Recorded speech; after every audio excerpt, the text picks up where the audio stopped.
Okay, hello everyone. How is everyone doing today? I hope that you're having a great Thursday night. It is Ace Attorney night, as we all know. Well, I don't know if we all know because I keep switching the times and dates up, but like, it's currently Ace Attorney night, so we're gonna start case 4 of the Great Ace Attorney 2, and I'm looking forward to it. I've heard good things about these cases. I'm not gonna go in with any prejudgments or anything like that, but I've heard good things. Let me turn off those costumes before I forget. They were great and all, but I think it's time to turn these off.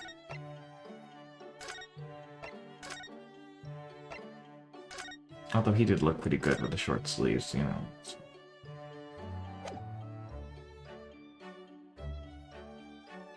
So how was case 3? Fantastic, Westford. Absolutely fantastic.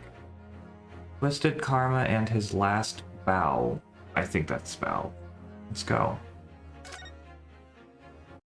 I enjoyed the whole thing, actually. But that ending was fantastic.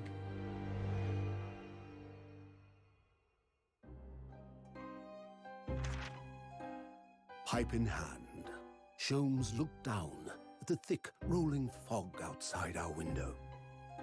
I wonder exactly how many mysteries are out there, hidden within this bed of fog, he said. Indeed, a most bizarre incident, born of a curious advertisement. A hellhound's mad gallop through the shadows of a serial murder. An executed man's graveyard resurrection in the dead of night. And a commonplace killing in a small, forgotten room at the edge of town. There is, naturally, always another side to every case, of which most remain ignorant. And it is that other side which compels me to the scene of the crime, Wilson. So quickly now, take your hat and let's be on our way, my dear fellow. For our adventure is not over yet. Come, the game is afoot. Sorry, I just really like appreciating these little things. Yeah, no problem, Wes. We're glad to have you with us. I hope the dental thing went well. 8 days after the earth-shattering trial and Cosmo regaining his memory. We were in the foyer of one of London's most luxurious hotels, the Great Waterloo Hotel. Ooh, this is nice. Professor Mikotoba is due to arrive at any moment. Yes, I'm so glad we got here in time. Susato-san hasn't been the same since what happened. Just chewed up your lip while numb. Oh no, that happens. Yeah, you gotta be careful with that. Okay, so real quick, if you are here and you have no idea what happened in case 3, go away. I love you, and I'm glad you wanted to stick around, but you're gonna get spoiled to hell. Not that I'm surprised. The truth about Kazuma-sama's father. Do you suppose my father knew? That he was actually the mass murderer of the professor, you mean? You know, I have like this weird crackpot-ass theory, but like, it's a little too crazy even for these games.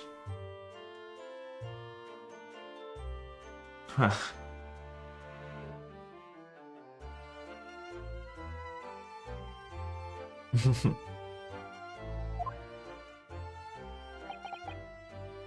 I knew that's what she was thinking about. There's a good chance, I'd say. I mean, they did come here to London together 16 years ago, didn't they? Yes, that's true. Come to think of it, didn't you say that Professor Mikotoba knew about Kazuma going missing in Hong Kong as well? That's right, but for some reason, he wasn't at liberty to talk to me about it. That probably means he knows then, about Kazuma showing up here in London with amnesia, and that he's regained his memory now. Ah, there she is. Oh. Oh, father! Hello, Susato. How are you? I'm very well, thank you. We're delighted you've arrived safe and sound. Wow, they're dressed for the occasion, aren't they? The named judge, and he's skinnier than I thought. Look at him. He in the other outfit, he looks like a big chunky like football player, but in this one, he looks good, like skinnier.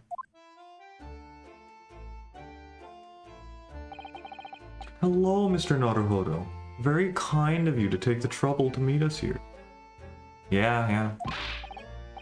Oh no, not at all. It's my pleasure. We've heard all about your extraordinary exploits here in London, you know. The news has crossed the seas. It has? I always look forward to reading the monthly reports that arrive with the steamships from Britain. Oh, I see. Well, thank you very much. Who is this man, and why do I feel as though I've seen him before? He's the judge with the name, dude. I take it from your expression that you can't quite place me. In that case, how about a little reminder, Seishiro? Firm tap should do it. Yes. A firm tap? What? Here we go then. I hereby pronounce the defendant, Ryunosuke Naruhodo, guilty. Oh, you're...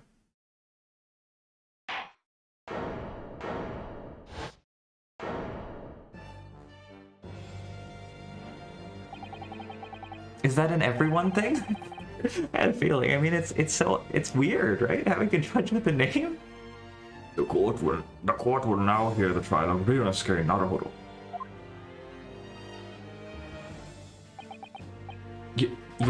Your Excellency. Hello, Judge Jikoku. How are you? It's been a long time. Ha. Good, you've remembered now. That really did the trick. Guilty. Look, he looks so happy. Only I was declared not guilty, wasn't I? And there was no laughing at the time. But yeah, but she's not really... She's a judge, but she's not like a judge, you know what I mean? Like...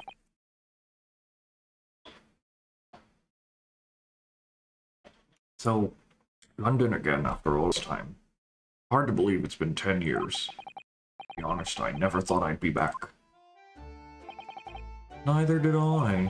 I didn't imagine Japan would ever be invited to an international symposium like this. Though really, I doubt anyone did, to be honest. It's all thanks to you, isn't it, Seishiro? What are you talking about, Eugene? Ha. Of course, Judge Jikoku. He must complete the set. He's the other man who, 16 years ago, came to London with Kazuma's father and Professor Mikoto. He's the third visiting scholar. Well, all those passport checks and luggage searches at the border took rather a lot of time.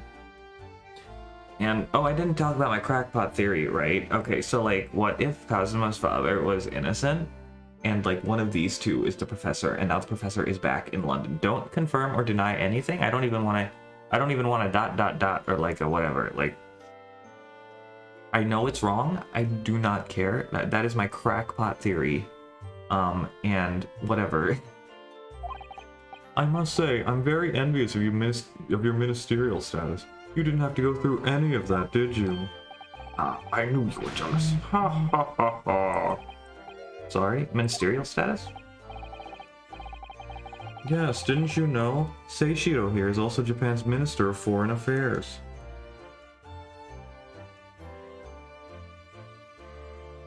I love this song.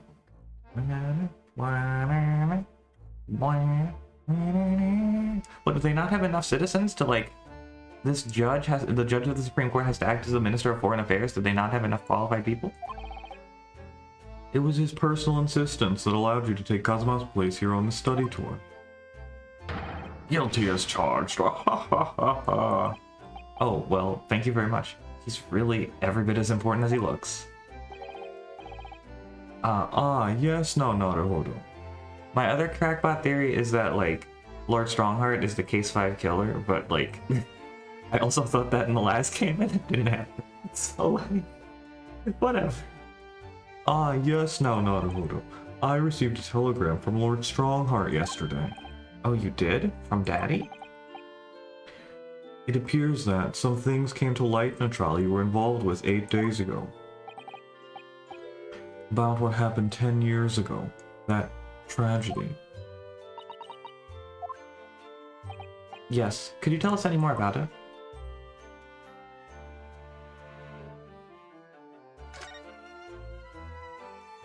Who would I be presenting to? Why do you seem so nervous? I suppose it's because I'm a student showing something to a professor. That's always quite nerve-wracking. Well, I'm sorry I perturb you in that way. But anyway, I'm afraid I have nothing useful to say about that, really.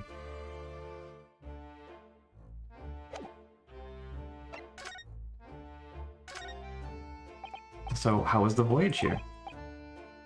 Well, 50 days at sea is a long time by anyone's standards, but it wasn't as bad as when we first came 16 years ago. No, that's true. Then I truly wondered if we wouldn't be drifting in the vast ocean for the rest of our lives. This time we followed the same route as you, so we were able to relax and enjoy the experience. Ah, so you stopped in France's beautiful capital, Paris? We did, yes. Only for one night. And yesterday evening we left the port of Dunkirk for Dover. Just in time for the symposium, in fact. It starts tomorrow. It's wonderful that you were invited to attend such an important international event. I'm very proud of you, Father. It's thanks to Seishiro here. 16 years ago, he managed to ingratiate himself with Britain's Attorney General. I'm sure that's why he was invited, and I suppose you could say that I'm something of an appendage by default. Speak for yourself, Eugene. You were close friends with the Professor of Forensic Science at a major hospital. Yes, well, I'd rather not dredge all that up, really. Oh, there's been a lot of water under the bridge since then, but that doesn't bring him back. Cosmo's father, I suppose. No, I'm pretty sure he's referring to Dr. Wilson, but you know, that's whatever. The professor, the killer who took the lives of 5 members of the British aristocracy, was actually Kazuma's father, wasn't he? That's correct. Genshin Asogi. Genshin. He left quite an impact on Britain, as it were. You knew, I presume, Father? Yes. He was a close friend at the time. Genshin came to Britain as a police detective. He was studying investigative techniques at Scotland Yard. I've never understood what drove the man to commit such heinous acts. It was a closed trial, so the public never knew the truth, and he was executed with little ado.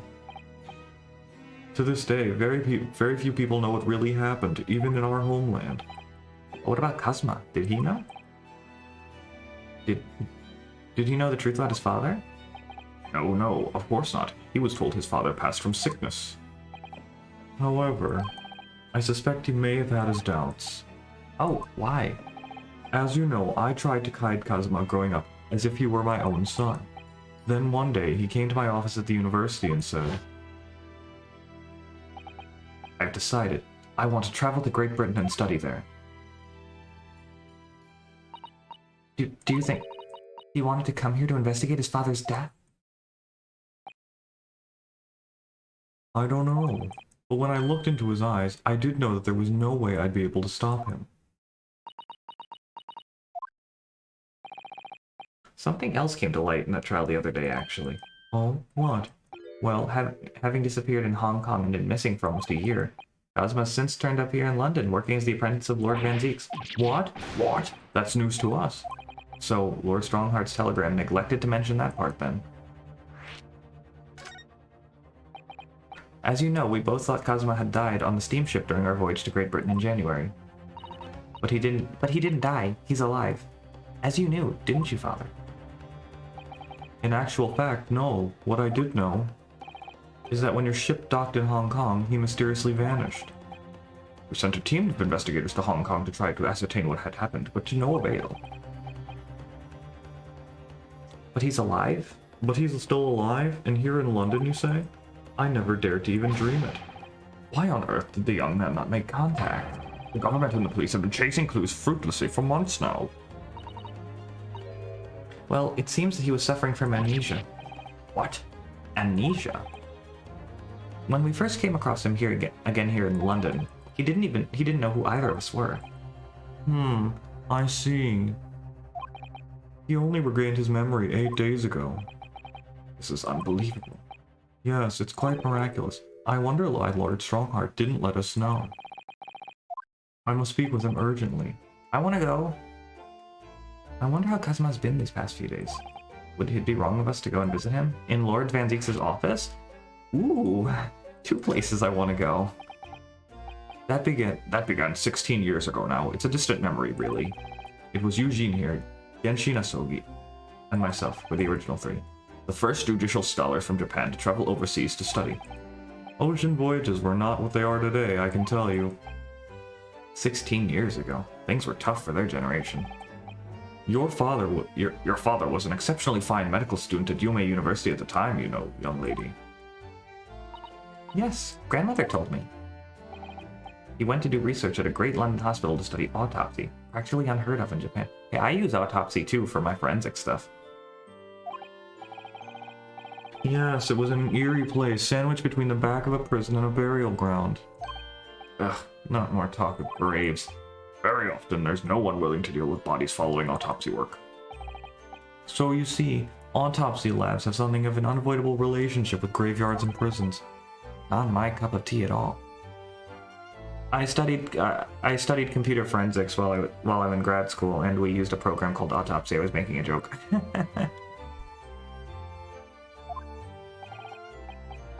Do you remember that Scottish prison governor? Kaiden, his name was. He was a good man. Yes, but then of course, in our 6th year here, everything changed with a dreadful case. When Genshin was arrested for a series of the most gruesome murders. I simply couldn't believe it. I'd known the man for years. I was a witness at the secret hearing, and I tried to speak in his defense, but you went a little too far and ended up facing charges yourself, didn't you? Well, suffice to say that after that trial, we were sent back to Japan. There was nothing more we could do to save Genshin. He was a lost cause, sadly. Aww.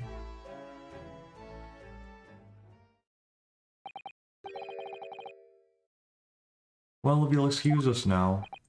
Yes, I'd like to get this trunk up to my room as soon as possible. Oh, I'm so sorry. I shouldn't have held you up here so long. I'll call for the porter then. Just wait here. Susato-san's got off at a run. I'd like to stay and talk more, but I do have various preparations to make for tomorrow. Hey, no, I didn't say that. Of course not. It must be a big responsibility representing our entire country. I wish you the best of luck. Naruhodo. I hope you'll keep an eye on Susato for me. Keep looking after her as you obviously have been. Oh no, I mean, if anyone's looking after anyone, it's her looking after me. Well, I do appreciate you being there for her. After all, I've been a miserable father to her. I've thoroughly let her down. Sorry? What do you mean? Well, it was 16 years ago that I started my long study tour here in Britain, as you know. The very year Susato was born. Yes, I heard. The birth of my daughter was the most joyous event of my life, but I couldn't be there. Well, sadly it was accompanied by the most tragic event of my life too. Oh yes, Susato-san hinted at something like that. It was a rather turbulent time at home. Anyway, I won't bore you with the details. The point is, I became rather less dependable than befits a grown man, and it was then that Seishiro offered me the opportunity to study here in Great Britain. I was too worried about you to leave you behind, so perhaps I was a little heavy-handed when it came to persuading you to accompany me to London.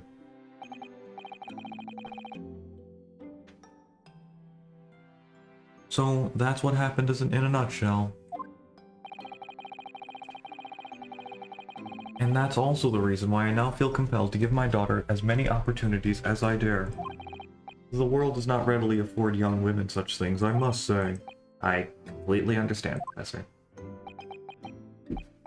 Ah, one other thing, Naruhodo. If I may be so bold, I have a favor to ask you. Oh, really? Of course. What can I do you for? Well, the thing is, I'm sorry that took so... You've got to be kidding me. You? What are you doing here, dude? You're the guildmaster from case 3 in the first game from the jury. What are you doing, dude? We threw Beppo under the bus. Susato, now then, allow us to take your bags. allow me to take your bags? One moment, if you please, porter. Of course, sir. Of course, sir. That machine around your neck, it's a camera, I believe? Quite right, sir. Just 5 shillings for a lovely photograph to commemorate a wonderful stay at the hotel, sir. Well, I think given the occasion, we could justify the expense. Ah, yes. Yes, of course. Oh, put a smile on your face, Ryu. I'd like to thank you for coming with me, Mr. Naruto. Really made Father very happy, I think. Oh, well, I'm pleased then. I'm pleased then. But we were interrupted before. Professor Mikotoba was about to ask me something. Yeah, he's gotta pick up Beppo's slap somehow. Shall we return to Baker Street then? I expect Iris will have some delicious tea waiting for us. Oh yeah, she's gonna talk all about how Sholmes, when he was at detective camp. I'm getting more and more anxious about Kazuma, though. Perhaps I'll try to meet with Lord Strongheart later and ask after him.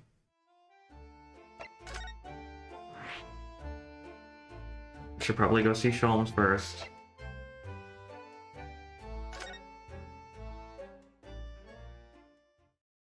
Yeah, no, it's hard because like but inflation is a thing, and then the conversion rates are just weird. And I don't know. Hey, what the fuck?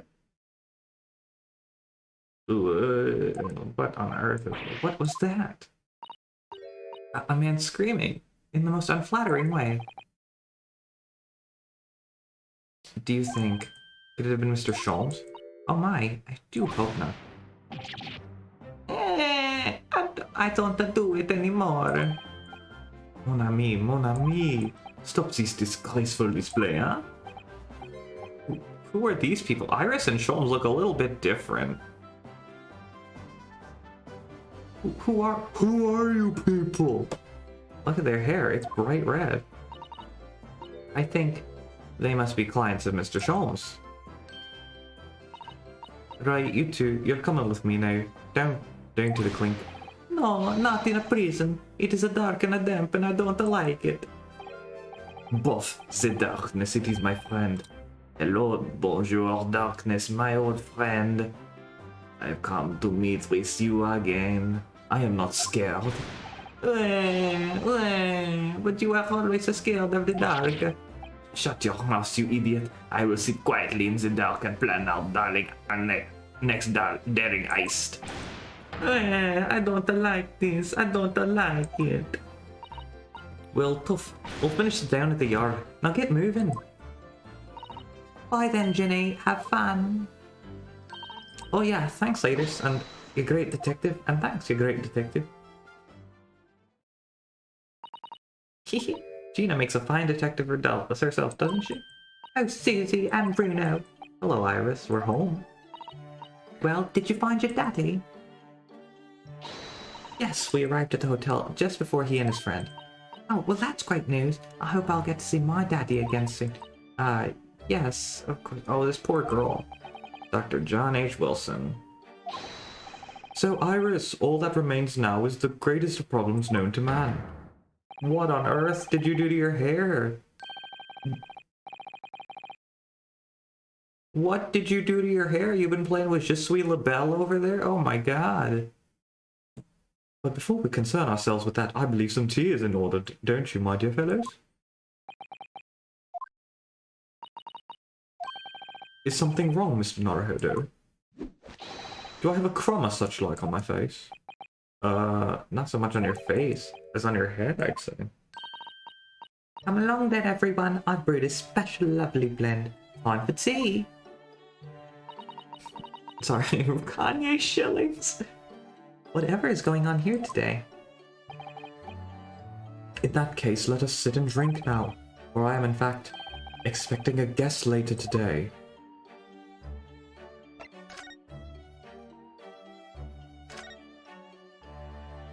Mr. Sholmes, who were those two gentlemen that were here before? Oh, just a pair of petty criminals, nothing of significance. Of course, they have to make a living somehow. And when the mood takes me, I'm willing to turn a blind eye to all manner of infractions. Oh lord. When the mood takes you? All manner of infractions? But when such fellows set their sights on Mr. Herlock Sholmes, well, that's when their luck runs out. Oh my, you were the target of a crime, Mr. Sholmes? But I quickly devised a plan to entrap them and deliver them to our young detective ally. You should have asked Gregsy to come too. We could have had an arresting tea party. I did send word, but no answer was forthcoming. The man is consummately in the wrong place at the wrong time. There's a word for it, I'm sure. Aha, I have it. A bungler. That's the word. It's a good job he's not here to hear you say that. So those redheads have been up to no good. I wonder what the men did. What was that about the greatest problem? The greatest problems known to the man? Is it another fiendishly intricate case, Mr. Sholmes? How should I best explain it? Are you aware of the theory of evolution by natural selection, perchance? Well, I think I've heard talk of it somewhere. Possibly. I know what it is. It's a revolutionary scientific theory that was newly proposed 40 years ago now. According to its author, Mr. Darwin, we humans were once apes who lived in the treetop. Wait, what? We were apes?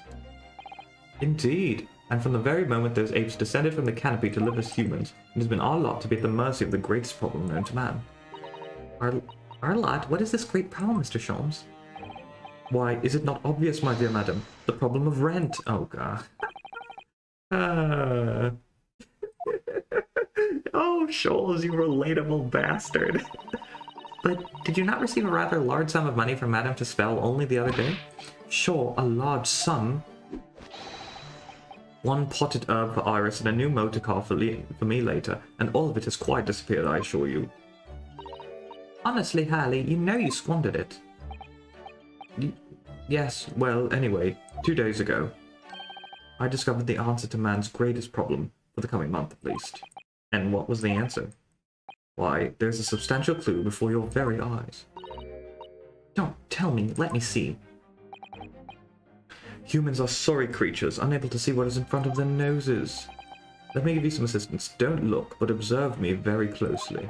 There's one particular feature about my person that has changed. You should notice it at the end, I think. In the end? It's been stabbing me in both eyes from the very beginning of our conversation. I think we might need another clue before we uncover the full answer, Mr. Naruhodo. Thanks for the hint. I'll be tearing my hair out if this charade goes on much longer.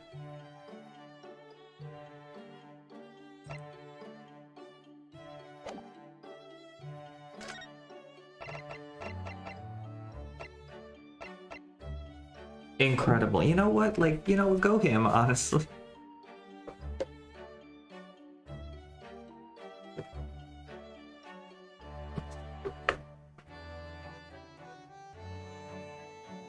I can't blame the man. Mr. Sholmes, isn't it about time you told us the truth? Oh, Mr. Sholmes, isn't it about time you told us the truth? Just over a week ago, you said to us, I will now tell you something of the first importance, my dear fellow. Great detectives are wont to lie. It will serve you well to remember that. I forgot he said that. That case aboard the SS Borgia in January. Cosmo wasn't killed. Okay, so like, now that we're talking about this, did we not send a woman to potential jail because she killed Kazuma? I'm fairly certain we sent a young woman to potential jail when she got off that boat because she killed a man who turned out to not really be dead. And I felt bad for Miss Pavlova, I really did, and now I feel worse for Miss Pavlova. So what was really going on? The fellow was unconscious for a very long time. If he hadn't regained consciousness when he did, his life would have been in mortal peril. Of course, the side effect of the prolonged comatose state was amnesia, as you now know. It was a simple enough task to silence the crew. But how? After they carried him out of the cabin, I assembled them in the lobby area. Then I made them swear. Leave him unconscious and have him unlaid from the ship in Hong Kong as a murdered corpse. Oh, how horrible. It was necessary to find some material with which to persuade the crewmen to keep the word, of course. But why? Why do it in the first place? I will be at liberty to elaborate in due course. But for the time being, I would like to reassure you. I didn't foresee subsequent events. What events? His disappearance in Hong Kong. Oh. I believe it may have made a gross error of judgment. Mr. Sholmes.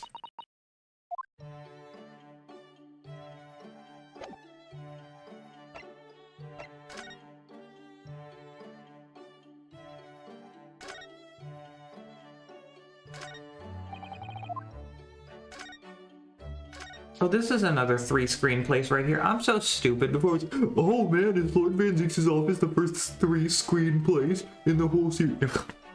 Baker Street, dumbass.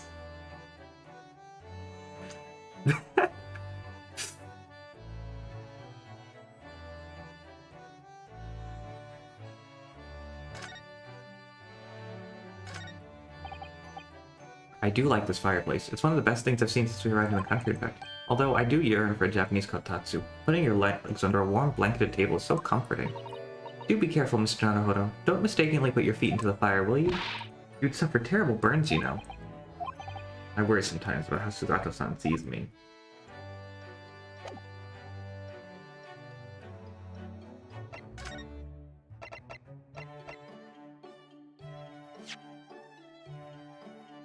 So am I supposed to point out the man's head?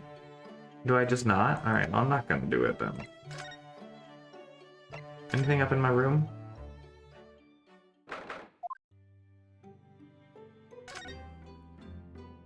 You know what? I don't really talk to you very often.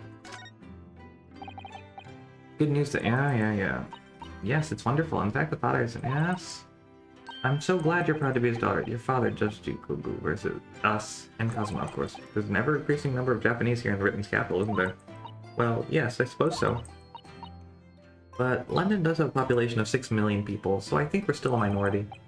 Zato-san's father, who came here as a visiting student 16 years ago in Kazuma, almost as if some great power has been at work, drawing them here across the ocean to London.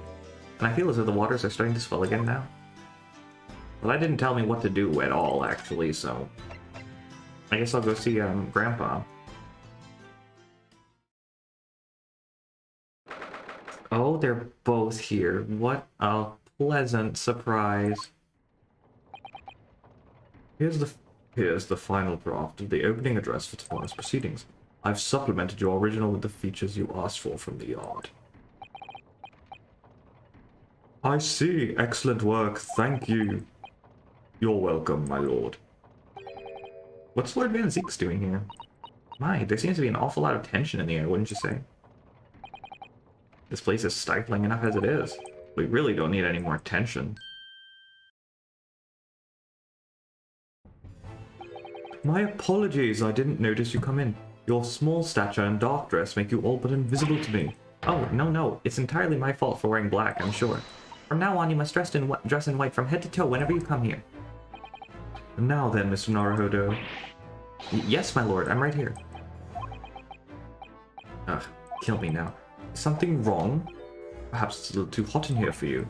Oh, no, not at all. I mean, I've never experienced a room at such a perfect temperature. Oh, just shut up, dude. If you're sure.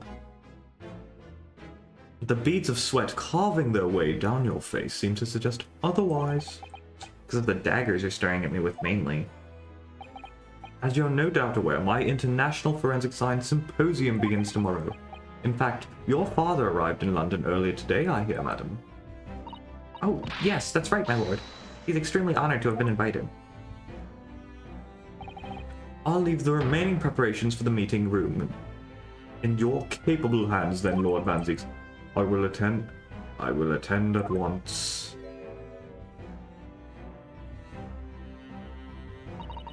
He gave you a very cold stare as he left, didn't he? I know, but I haven't done anything, have I? These past few days, my feet have barely touched the ground, I must say. My dedicated right hand of many years was recently put out of action in a spectacular fashion. Well, I guess that's, perks of that. It's November. You can win the contest now if it stays out of action for the rest of the month. So, like, it's not all bad, right? I mean, my dedicated left hand of many years, well, my dedicated hands of many years are in action, and it's, never mind. Oh, I'm sorry to hear that. Is your left hand still of service? Well, we're all ambidextrous for one task. Mr. Naruhodo, he's talking about Dr. Sight. Ah, of course. I'm terribly sorry about that. It was just, fear not, you've done nothing wrong. Dr. Sight's own wrongdoing precipitated the situation.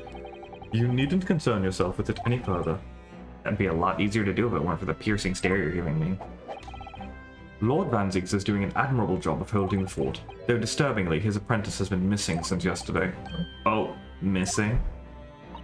What's become of Kazuma-sama now?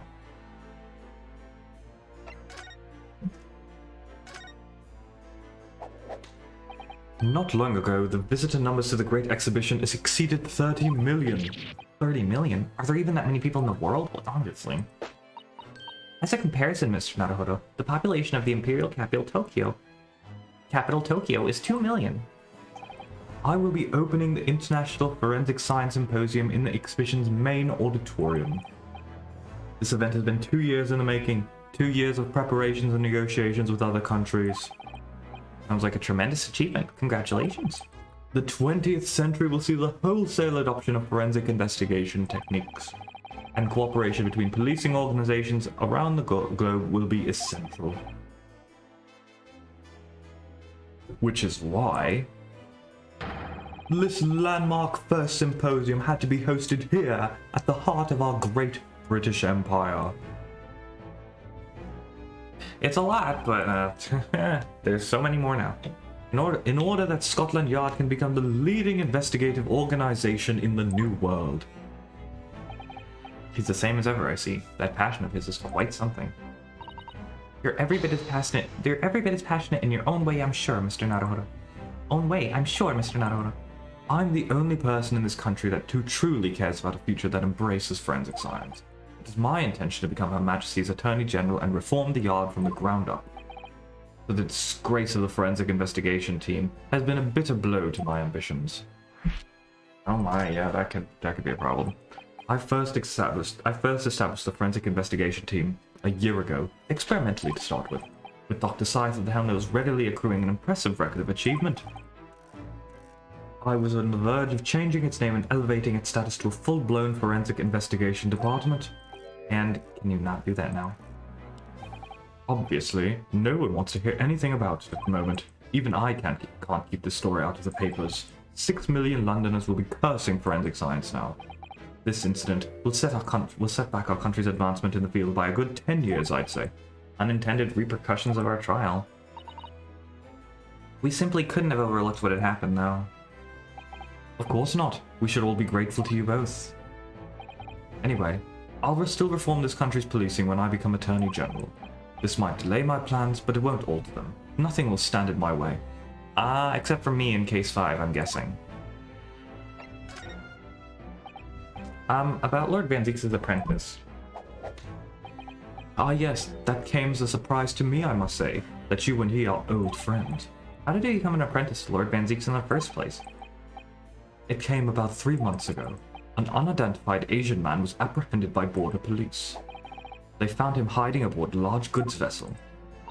Oh my, so he stowed away to get here. He had no papers to identify him, no passport, and he was suffering from amnesia too. Other than the fact that he was clearly of Eastern descent, there were no clues as to who he was. So I decided to assign him to Lord Van Zieks. That way I could keep an eye on him. But then, why the mask? I didn't want to burden Lord Van Zieks with tiresome explanations about why he had an Eastern apprentice. Because it would be so much easier to explain why he was wearing a mask. He's proving to be a great help to Lord Van Zieks. I have high hopes for his future. By the way, do you know where he's gone? No idea. But I believe he's left London for the time being. I think Cosmo's going to be the prosecutor for Case 5. Oh. I take it you also didn't know that the man's father was one of our country's most infamous criminals, I mean. Genshin Asogi. Asogi. What we learned from that trial 8 days ago was a huge shock. Finding out my friend's father was, yes, Genshin Asogi. Professor Case 10 years ago caused a great stir here in Britain. They were such awful murders and unprecedented, using a ferocious dog as a murder weapon. And no one would have believed the culprit was a foreign student invited to study here by the government. So the true identity of the killer couldn't be made public then, and can't be made public now. Nobody in your country knows it was him, and neither do the citizens of London.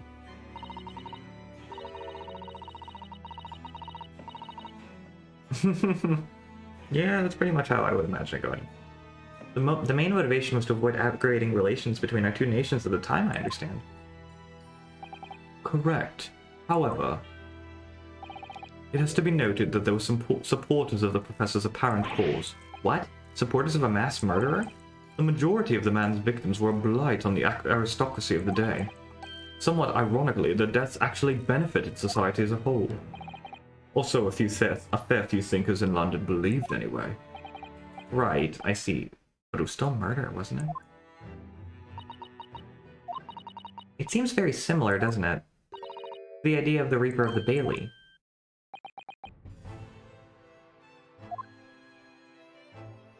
And that's all we're talking about there, I suppose.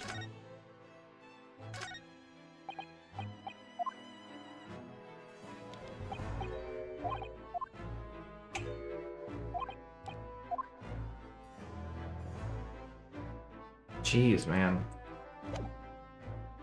Are we really just gonna... Is there more, like... Oh god, is every screen here 3-sided? Now I feel like an absolute moron.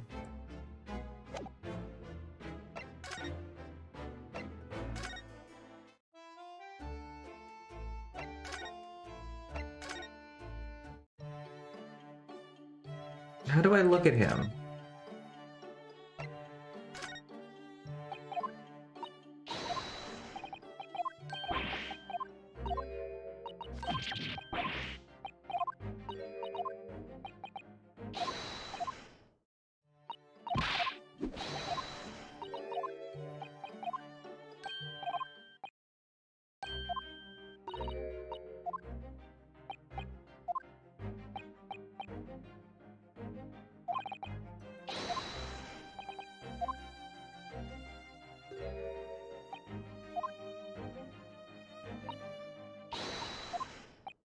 Oh, I have to examine here and look for another clue, huh?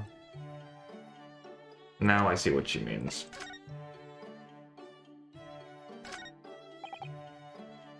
The mask Cosmo wore when he was assigned to Lord Van Zixis' apprentice. Yeah, I'll explicitly ask. When he cast it aside after the trial the other day, I just sort of picked it up. We ought to give it back to him, I suppose. He has his memory back now, doesn't he? And I can't help feeling he might turn around and tell me coldly to wear it myself. But isn't he your best friend?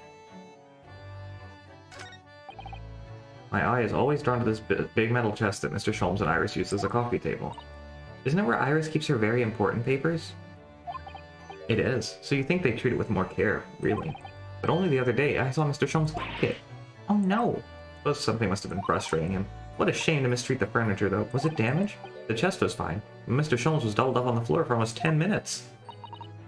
Oh dear, that is a painful tale. I think that's really funny, actually. I would like to see that.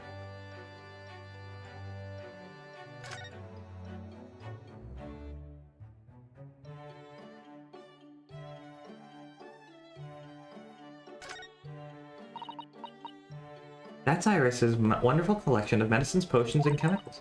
Just look at all the little bottles she squeezed onto the shelves. Yes, and there are charming little ribbons tied around the bottles, too. But the labels aren't quite so charming, are they? This one here reads deadly poison. Oh, I've been so excited about the idea of helping Iris with her experiments, you know. Just try to avoid any bottles labeled deadly poison or highly explosive.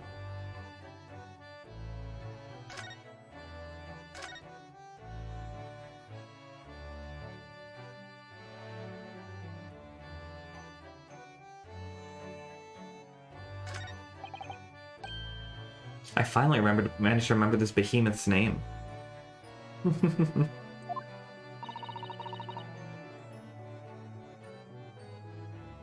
I don't think it was here when I left for Japan, was it? Was it? Oh, is that right? Yes, because it was with the pawnbroker.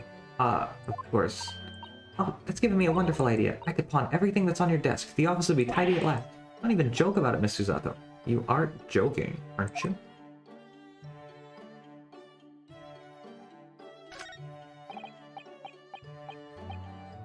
There's all sorts on these shelves. Chemistry apparatus, books, papers, and lots of things I've never seen before. It's all heaped up so high I can't help feeling that the whole lot's gonna topple at any moment. It looks as though it might topple, and yet it doesn't. The epitome of Mr. Scholz's brilliance. I don't get it. As it happens, I'm quite well practiced when it comes to stacking shelves myself. Just the other day, the shelf in my office finally gave way under the strain, though. It looks as though it might topple, and it does. Yes, the epitome of your disarray. I really don't get it.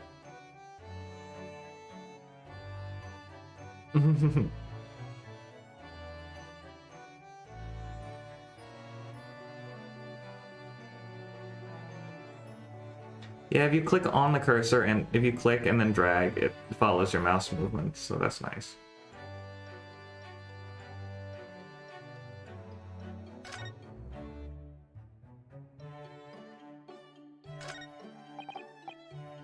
Ah yes, Mr. Sholmes' curious collection of trinkets from the various mysteries. Oh, it must be the newspaper, hold on. One of my favorite parts of this room, full of items with such exciting tales to tell. And I do believe he's added to it since I last looked. Now there's a mysterious pince-nez. Oh, that's a 4 steps. A mysterious little box, a mysterious horseshoe, a mysterious biscuit. I think that last one might just be one of Iris's unfinished snacks.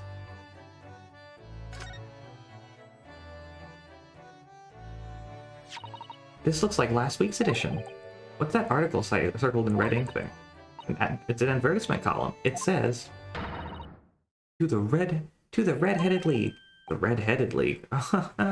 Oh, isn't that like the Red Hooded League or something from Sherlock Holmes? Or Sherlock Holmes, I guess. Oh my god. I don't know. I've never heard of it before, but I can't remember what the actual thing is called, but I know that's a reference to Sherlock Holmes. There's something on my face. Clearly this has something to do with that lively hair. Finally, oh my god.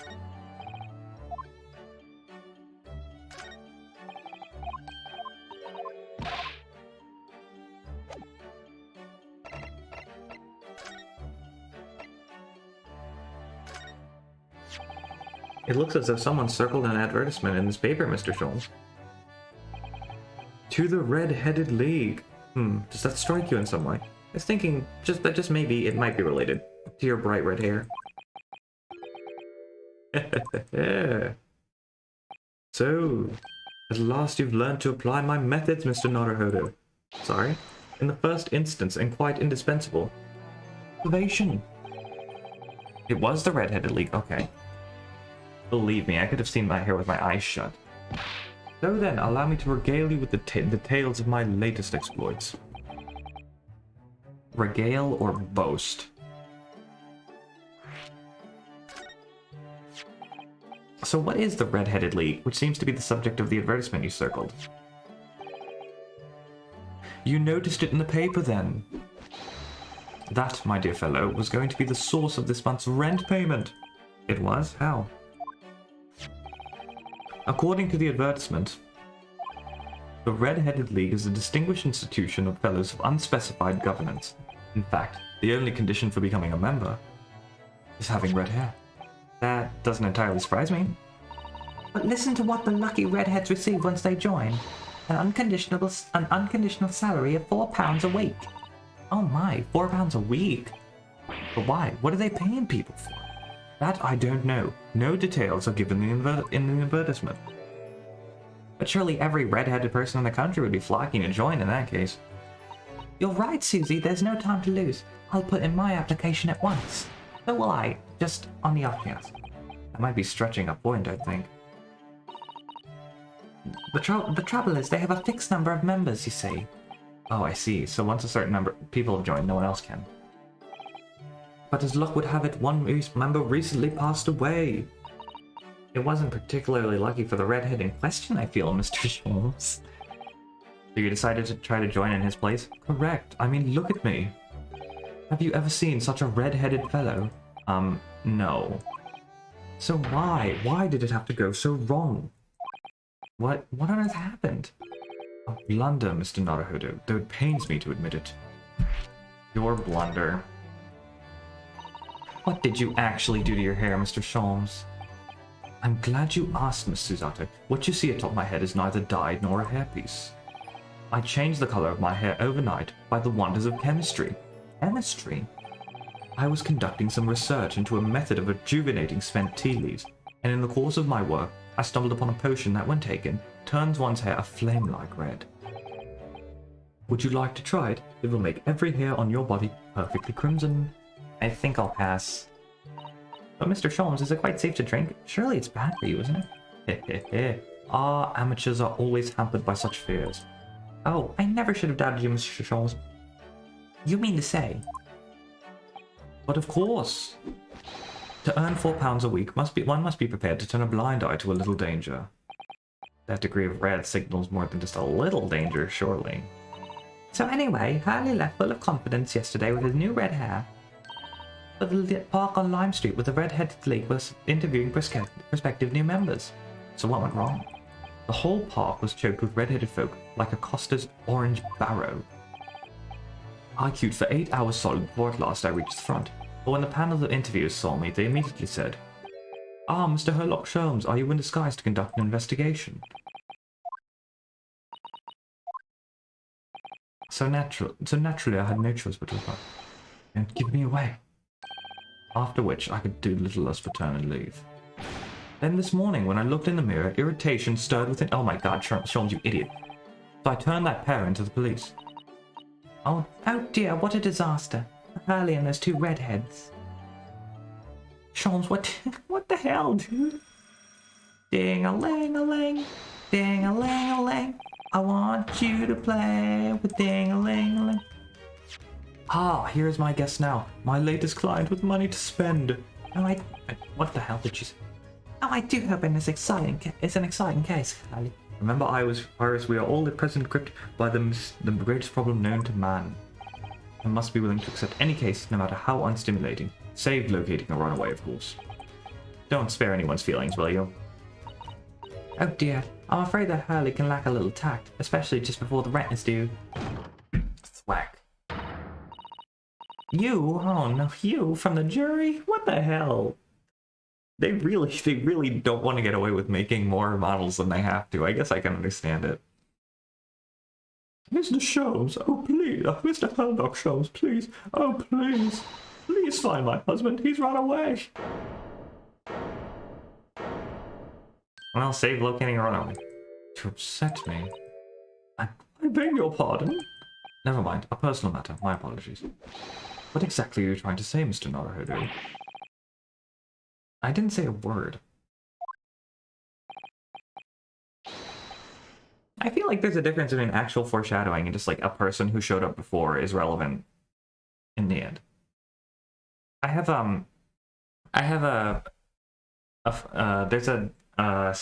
a hack fix out for the Steam version that you put in the folder and it makes it run better. That's what you meant. So I completely forgot I had that until you mentioned 60 frames a second. What's the matter, Miss Susato? Oh, it's just a gentlewoman. I feel sure I've seen her somewhere before, very recently. Yes, now that you come to mention it.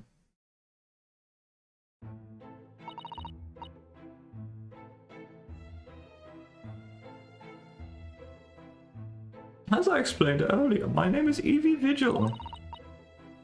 I implore you to take the case, sir. Money is no object. Simply name your figure. Money and wealth are of little consequence to me, madam. Being offered to solve the case is rewarded. You idiot. Oh, Mr. Sholmes, you are the picture of benevolence. I will, of course, make a mental note of your offer, however, for contingent reasons. I trust you will remember your words also. If I might inquire, sir. This gentleman and lady would be... Oh, me? What I'm about to tell you, I should like to communicate in the strictest confidence, you understand. Ah, these are my friends. I assure you, you may say before this pair anything which you may say to me. Bussy. Hey Rosie, how you doing? With a traditional Rosalie 49 greeting, I see. Ah, I see. I can vouch for the gentleman personally, after all. He's hard of hearing. Why did I ever get my hopes? Oh my god.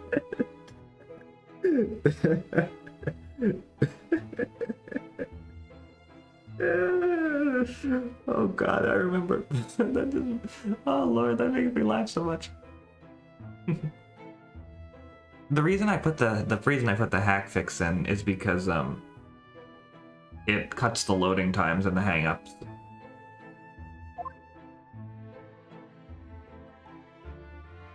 To be honest with you, I can't even tell the difference that well. Mrs. Vigil.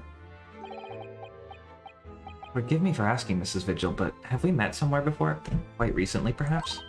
I did install the patch, yes. Oh my! Sure, my dear fellow, what is your intention? Clearly you have no ability to differentiate the facial features of the English. If you wish to invite the lady for tea, you must do so in a more gentlemanly fashion.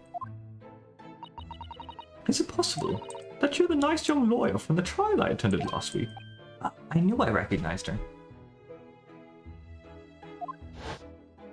The CPU usage hasn't been a huge problem, but I've noticed a lot fewer hang-ups, which is always good. I have a man's fate in the palm of one hand. Oh gosh, oh golly, it sends shivers down my spine. Damn, the boob window. Wait a minute, y'all see that boob window there? Like, whew, no, not really window, but like that low-cut scoop neck dress she's got going on there. Damn. In 1900 England? Go, girl.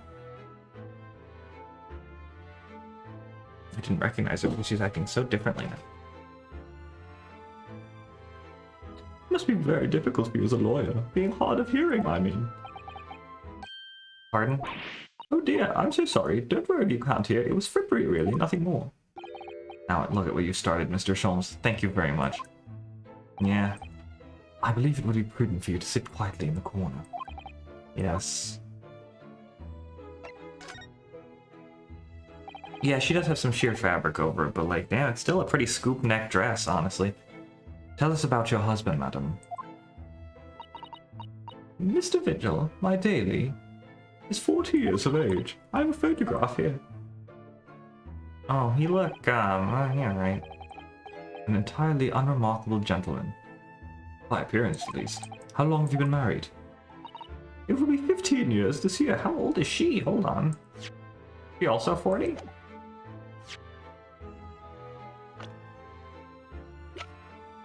We're already on the second page of people. What the hell?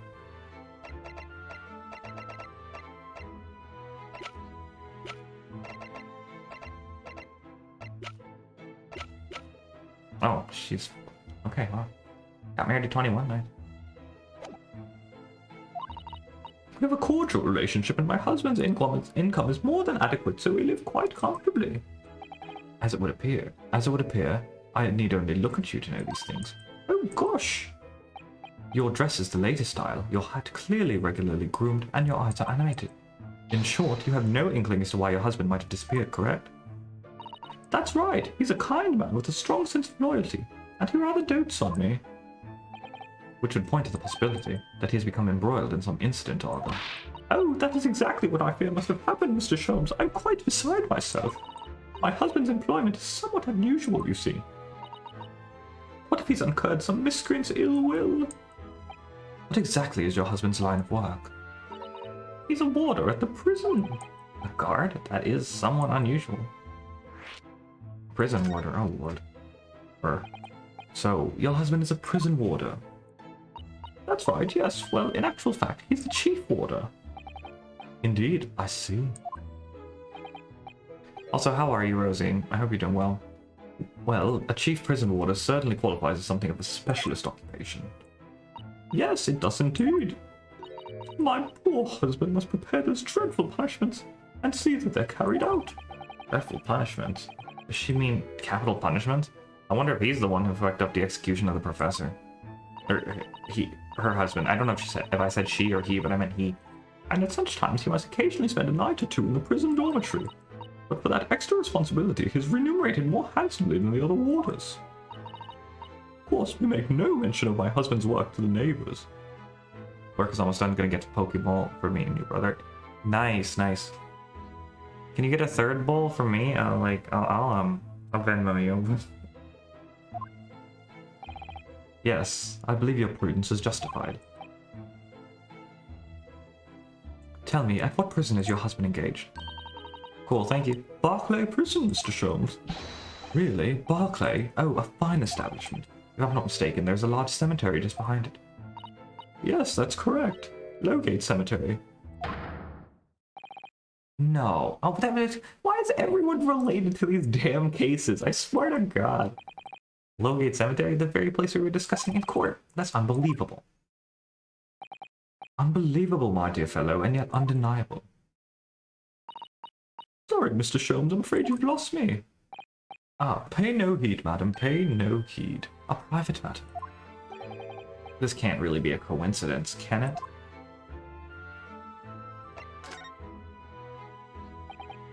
So, to the matter of your husband's disappearance, when did you realize he was missing? Please try not to laugh.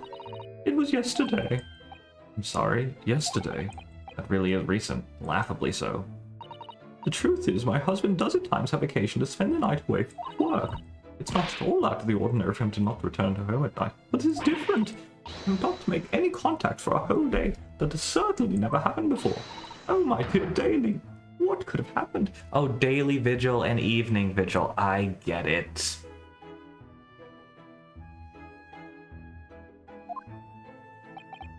My dear Mrs. Vigil, please calm yourself. Now then, have you contacted the police? Why, naturally, but sadly, they refused to listen to my pleas, and my husband has only been missing for one day. I was asked to wait patiently at home. In truth, Mrs. Vigil, I concur with the police. However, let us not be hasty. I see no reason why we should not engage my deductive powers to track your husband down anyway. Oh, thank you, Mr. Sholmes. And furthermore, let me assure you, a chance to solve the greatest problem known to man for another month has no bearing on my decision. I seek only to put a sweet smile on another Londoner's face. That's all there really is to it. I just completely mumbled that sentence along. I seek only to put a sweet smile on another Londoner's face. That's really all there is to it. You have my eternal gratitude. I shall pay any sum you care to mention. You seek only to put this sweet's rent in your landlady's purse. That's all there is to it.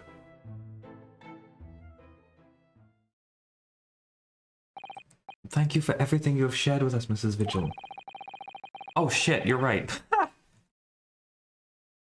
knew I forgot something.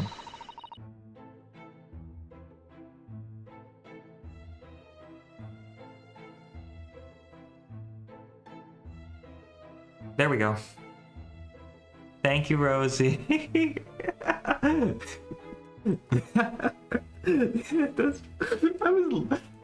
The game isn't even blocking my preview window, so there's like no reason I should have not noticed that, but like here I am. Oh, please report to me soon with some good news, sir. Fear not, madam. In a day or two I shall be contacting with the Hobner report, I'm quite sure. So soon? Oh, how splendid, Mr. Sholmes. Good news should be delivered early, I always say. If you would be so kind as to leave your photograph of your husband in my possession. Photograph of Mr. Vigil. Thank you. Now allow me to show you the door. I can't thank you enough, Mr. Sholmes. You've been simply marvelous.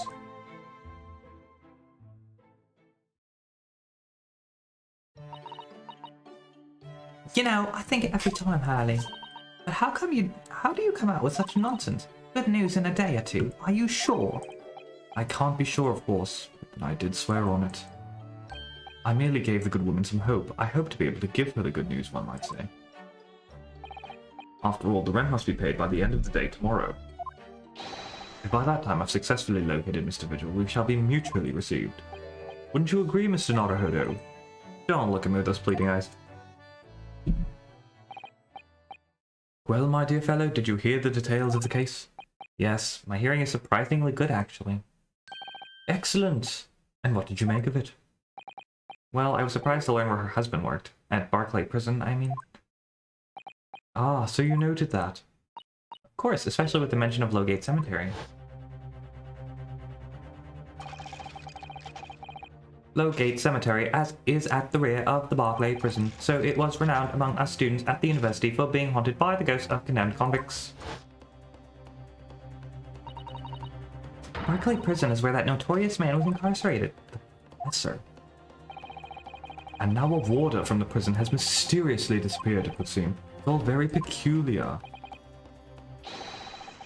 Indeed, but nothing you can't handle. Can't handle. I'm quite certain, Mr. Norrie. Sorry. Run along to the prison and see what you can glean, would you? The prison governor you want. No doubt the man is equally worried. But aren't you going to go for yourself? Surely you needn't ask. I can't possibly be seen after this hair. But didn't you go to Lime Street with that hair? That was quite a different matter. So I leave it in your capable hands. Now, if you'll excuse me, I'm rather busy.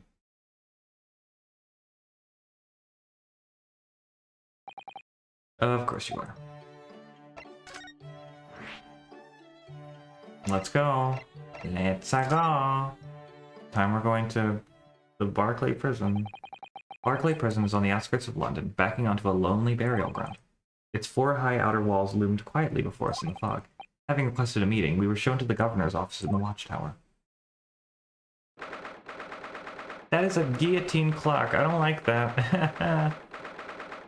Governor's office. This place is full of hardened criminals. I cannot remember the last time a civilian was down here. And you didn't want to talk to an inmate, but to me. Oh, I need to do a little deeper. You can know who I am. I'm the governor, Barry Kaiden. Oh, yes, it's a pleasure. I'm Ryunosuke Naruhodo, the defense lawyer. And an Easterner, I see. Does that mean? Yes, I'm a visiting student of law from the Empire today. Japan! Did you say Japan? Yes. Well, there's no any of your kind here, laddie. Maybe you should try the prison next door, eh? I didn't notice another prison next door, sir. Anyway, we came to ask you about some questions about... I didn't like to be so direct, but... I have no intention of speaking with the likes of you suspicious-looking Easterners. Now get out of my hair. As soon as he finds out that we're from Japan, he reacts like this. That surely means he's racist? I think it's because of the professor case, yeah. You think so too? 10 years ago, Genshin Asobi, also known as the Professor, was incarcerated at this prison. And then, after his execution, he apparently re-emerged from his grave in the cemetery behind the prison. I might have known. You're sniffing around about that case, aren't you? Your agency, part of the Professor's great web, no doubt. No, not at all. Get going with you before I punch your lights out. We're going. Clearly, the ghost of this killer still haunts this place. We're not going to get anywhere here. Unless we can somehow prove to them there's nothing suspicious about us. Governor Kaiden. What are you thinking, Mr. Zod? I feel sure that name came up in conversation recently somewhere. I was wondering if whoever mentioned him might have some ideas to help us. Come to think of it, I have the same feeling. Wasn't it Lord Strongheart?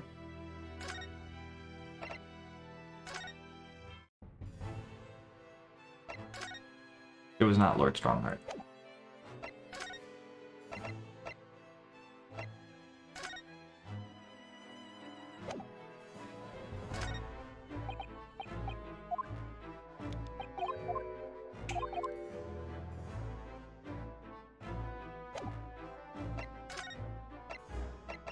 Oh, it was one of these two. I thought. Yep.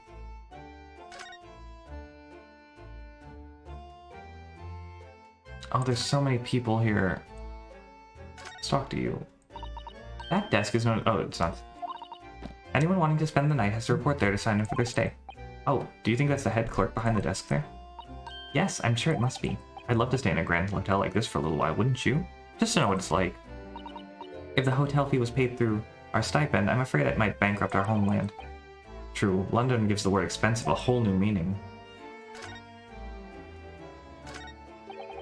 That's Professor Mikotoba over there. Ah, hello you two. I was just taking a moment to catch up on the world now that I'm unpacked. Where's Dajifugu?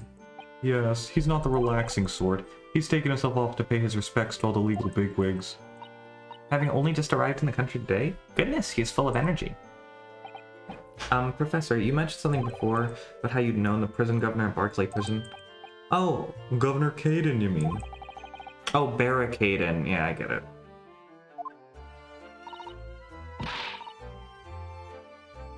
Father, we must speak with the governor. But he refused to talk to us. He said we were suspicious Easterners. Well, I'm sure if I accompanied you, it would be a very different story. Oh, would you? That would be wonderful, if you have time now. Sadly, as you can see, I'm very busy at the moment. Busy drinking coffee on a comfortable settee? No, I have a rather lot to prepare for tomorrow, you know. Oh, sorry, I didn't say that out loud, did I? You Mikotobas are alarmingly good at reading people's thoughts. Or could it be that you Naruhodos are alarmingly bad at hiding your thoughts? Let's not fall out now. I have an idea. What's he writing on that piece of paper? Here's a letter of introduction for you. Hopefully when he sees my name, he'll change his tune. Ah, thank you. Good luck then. Never on will I ever get tired of this song. Alright, let's go all the way back to...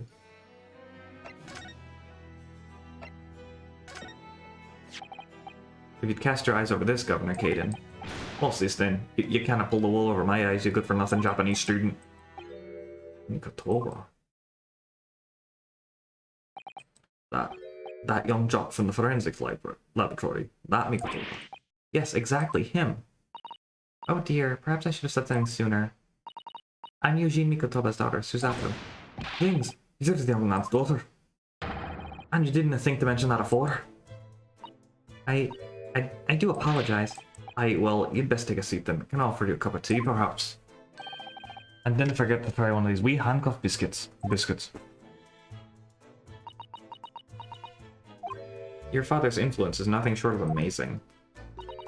I'm bitterly regretting not announcing who I was from the outset now. So then, what can I do for you then? Well, we're currently investigating a case. One of your warders, you see, he's gone missing. Missing? That's right, it's surely been reported to you as well, being the prison governor. I haven't heard anything of the sort. There's no missing persons in my prison. But how can that be? It's Mr. Daily Vigil, your chief warder. Eh? Vigil? That's right, his wife came to us and asked to investigate his disappearance. He wasn't really a warder, was he? Clearly that means something to him. Would you be so kind as to tell us what you know, sir?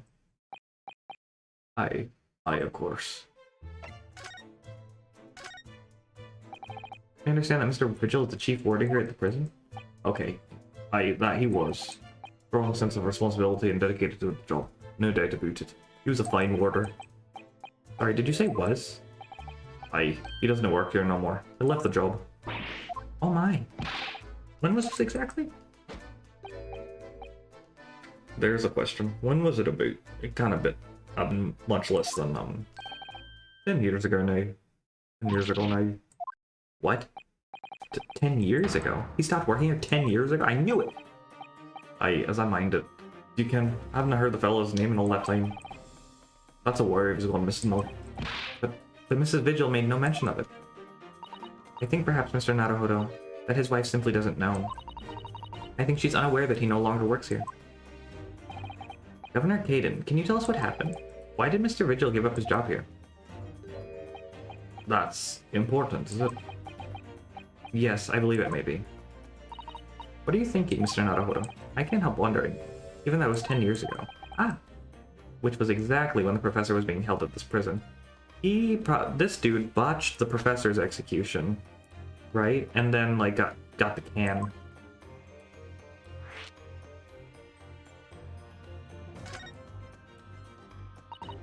So Mr. Vigil actually resigned from the position of chief warder 10 years ago, you're telling us? What happened to make him leave the job?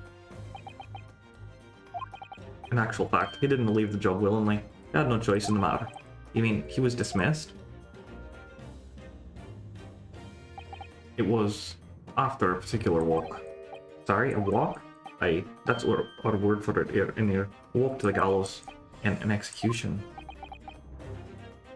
It's the job of the chief warder to prepare the gallows tree and oversee any executions. See, only Vigil did something unthinkable on that last walk he was manning. What did he do? I'm sorry, but I cannot reveal that information.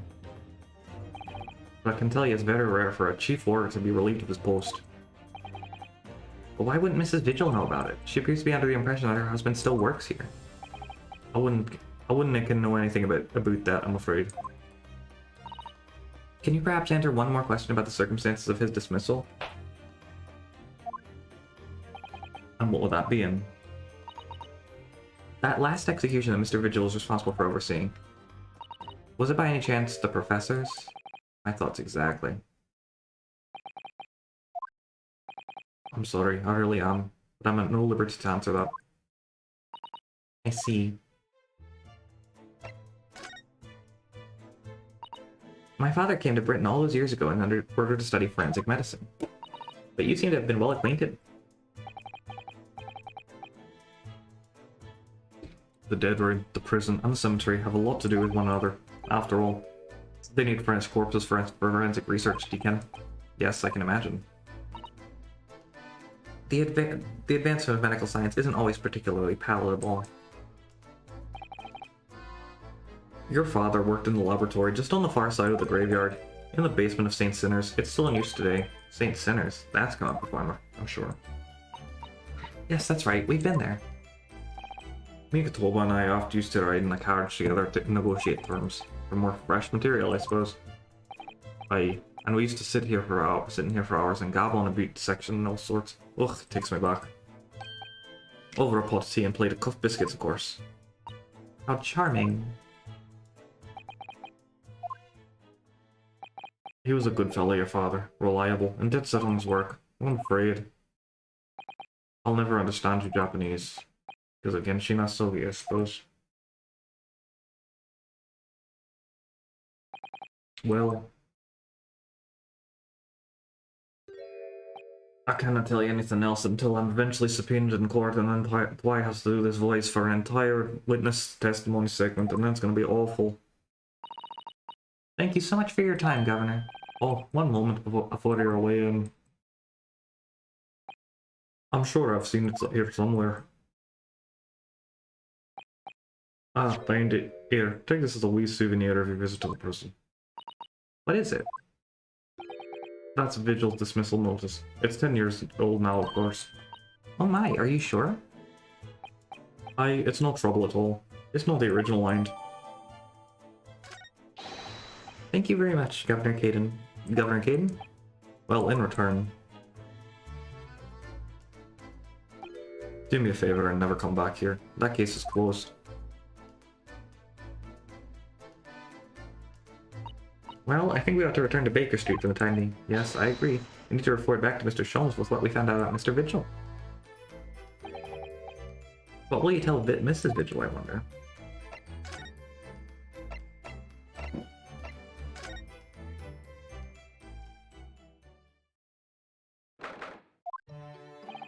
We're back! Hello, you two! I thought you'd be back before long, so I baked some scones for us all. Oh, that actually does not look bad, actually. I like that color. That's a good color on you, honestly. Greetings, my dear fellows. You've returned a good deal sooner than I was anticipating. Hello, Mr. Sholmes. Hello, Mr. Sholmes. Say nothing. Your thoughts are written all over your faces in any case. It turns out that it may have been advisable to test my hair color restoration tonic before application. Oh my. Pray tell me, what of our water friend? Have you garnered some new information? Oh, yes, something very surprising, in fact. Though it's not a patch on your hair, to be honest. It most certain. Sholmes? Drop everything, Sholmes. This is more important. Gina? I can't Adam and Eve, it's... Oh, Lord. Oh, amazing. What's happened? Clearly a very grave matter indeed. Miss Lestrade made no mention of my hair whatsoever. It's the boss. What do you mean? Inspector Gregson? Boss is he's dead. What? What? They just found his body. Shot with a pistol. What? But Inspector Gregson? He was murdered? No, not Gregsy. My dear girl, tell us the whole story. Oh my god, no, I was just starting to like, actually really starting to love him. Are you serious, Tina? Inspector Gregson he was really shot? I don't know much about what happened myself yet. They're still there, investigating the scene. Where did this take place? A little rented room in a building all full of flats on Fresno Street.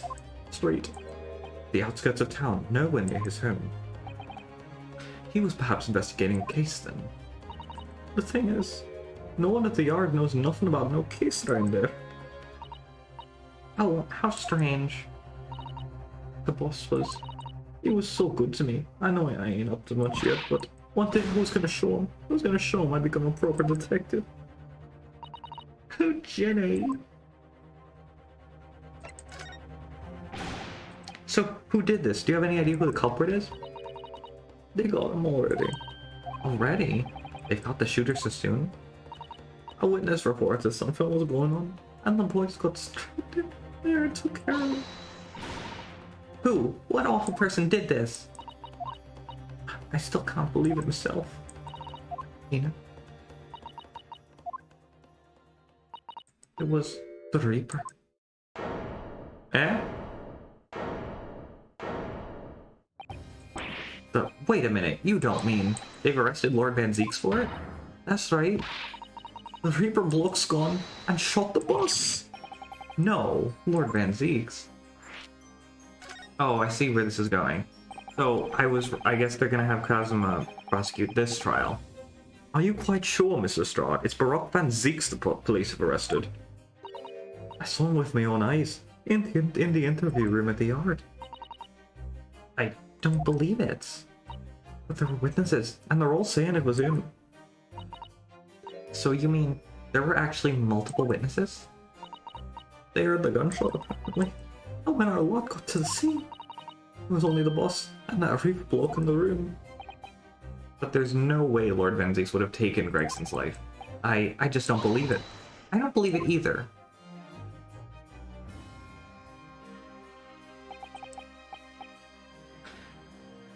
Thank you for informing us, Mr. Strahd. This really is most terrible news. I'm dreadfully sorry.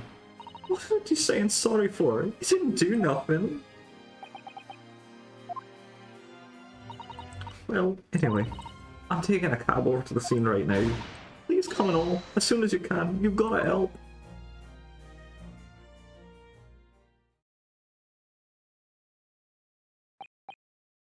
It's a detective's lot to appear wherever some sinister plot has unfolded.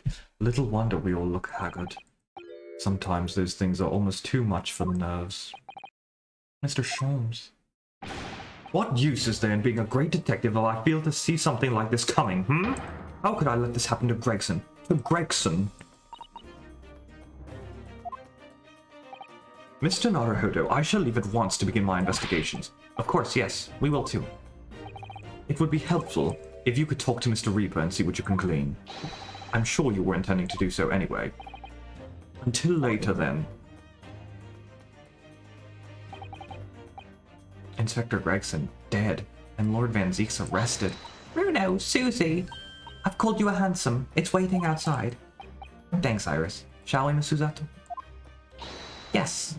Oh my god. I need to just... You know what? Nah. No.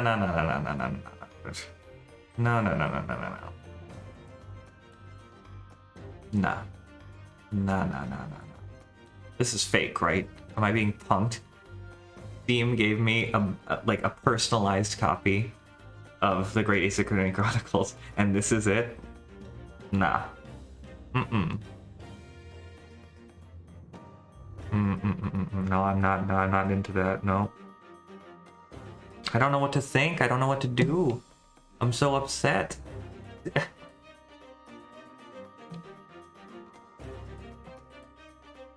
Why is everything so awful? I hate this game. This is the worst game in the series.